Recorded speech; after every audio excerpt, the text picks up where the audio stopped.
Welcome back to Harbor. That's just about the action in the House floor today, and the Republican-controlled House is on course to pass a budget with cuts so severe that it's nearly certain to be rejected by the Senate, led by Harry Reid. This could tee off another government shutdown just like 1995 if the two chambers, the House and the Senate, can't agree by March 4th. So what are the political stakes of a government shutdown just like in 95? Howard Fineman, senior political reporter at Huffington Post and MSNBC political analyst, and David Corn, Washington bureau chief for Mother Jones and an MSNBC political analyst. Gentlemen, you know this score here, and here we go again, Howard. This fight, last time we had one where the government shut down because they couldn't agree on the spending level, so nothing got done. The president wouldn't sign what they sent him. Veto, veto, veto, continuing resolution after another. Nothing gets done. It looks to me like they're both ready for this fight, the president and John Boehner. Is that right?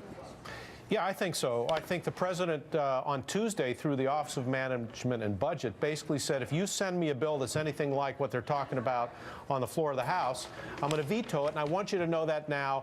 And I think that was the president, in essence, saying, if we shut down, don't blame me, because I warned these people this is what I would do. Then yesterday, John Boehner came out and said, hey, you know, we're not going to pass one of these two-week extensions, a plain vanilla extension of spending as is.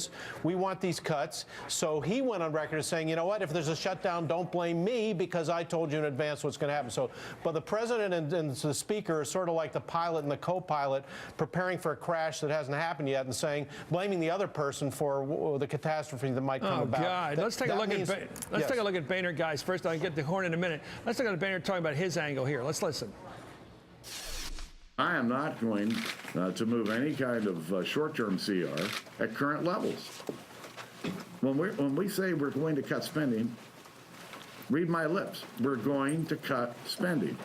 I don't know why I went back to George Sr. there, David, but George Sr., read my lips, not exactly one of the great felicitous comments. Read my lips cost him his job. This guy doesn't seem to have the same stuff as Newt Gingrich. I'm no fan of Gingrich on many levels, but Gingrich was ice cold.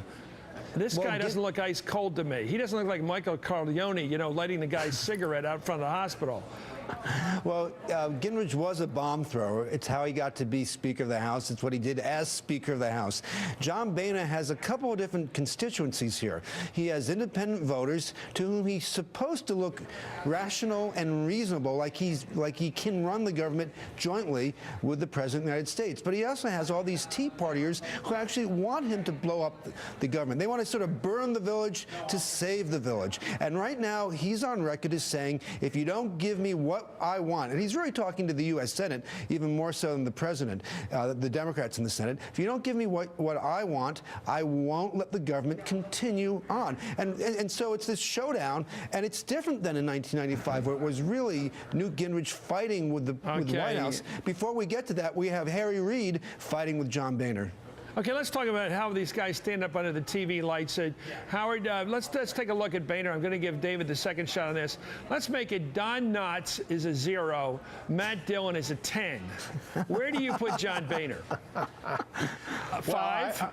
No, I put him a 5 or a 6, but I think it's not. Is that good enough to stand up to Mr. Cool, the president? I'm not sure it is. All right, but it's not necessarily a bad thing that he's not Newt Gingrich, because Newt Gingrich, as you recall, vastly overplayed his hand because of his ego, made the whole shutdown in 95 seem like it was a matter of personal pique, you know, involving Newt Gingrich. It was all about Newt. The one good thing you can say about Boehner in playing this game out over the next couple weeks is that it doesn't seem to be about him.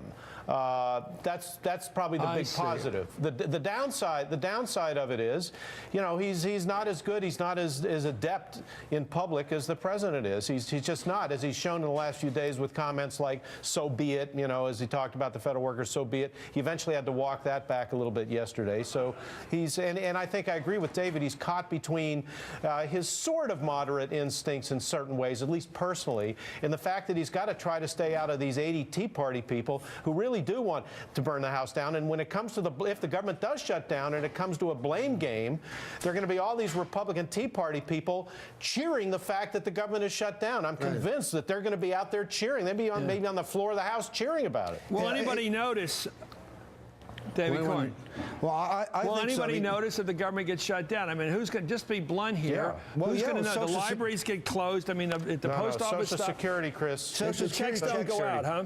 Yeah, the checks don't go out. You know, I don't know what happens at the VA hospitals. All those families have vacations planned at national parks, and there's a lot that won't happen if this. And if you have the Tea Party cheering on, as Howard predicts, it's going to be very hard for John Boehner to look like a reasonable adult if all these other folks are saying goody, goody, goody. It'd be like kindergartners have taken over. Chris, I got to say, I looked into this. I looked into the Social Security thing a little bit. The first wave of Social Security checks in March goes out on March 3rd. The shutdown, if it happened, would be March 10th. The next wave of Social Security checks, and by the way, it's not checks anymore. 80% of people, of seniors, get direct deposit. Right. The next date is March 10th. So if the Social Security deposits are not made on March 10th, ironically, the people who are going to get most noticeably directly affected are senior citizens who, by the way, in the last 2 elections have voted Republican. You mean somebody can't come in and push the button? They know who's going to get the checks. Why is this so complicated? I think legally, It can't happen. I think legally, it's not a matter of having the person to press the button. I think it's a matter of, by law, you're not allowed to obligate funds if there are no funds. Okay, in all seriousness, so let's try to figure out how to get out of this. Can Boehner cut a amount of government money below what the president wants, where the president will say, okay, I can take that? Your question, David Corn. Can he take a compromise, the president, no matter what he says?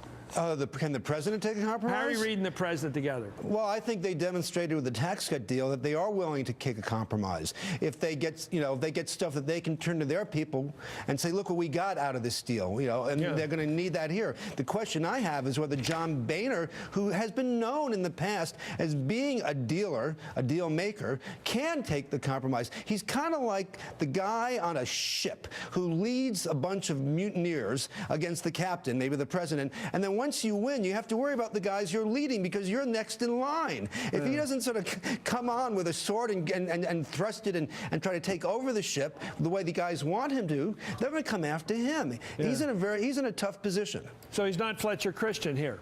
Let me ask you, Howard, this, again, is it possible that what John Boehner's doing here is very cleverly having his fight now when he has the Tea Party behind him on their side, rather than waiting a couple weeks when the issue's debt ceiling, when he has the Tea Party coming at him?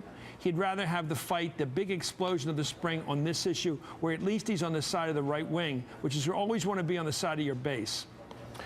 Yeah, I think that might be. I'm assuming he's smart here. I think you might be right, Chris. I think you might be right because you want the emotion. You want to sort of pop the emotional balloon here on the first thing to keep it from being on the debt ceiling. Thank you. I think you might be right. I think Corn, you might can I be right, David? Can I be brilliant? I'll go with that, Chris, too. Okay, I like to be brilliant. It's Friday. Thank you. It makes me feel good all weekend. Thank you, Howard Fineman, David Corn. You guys are great.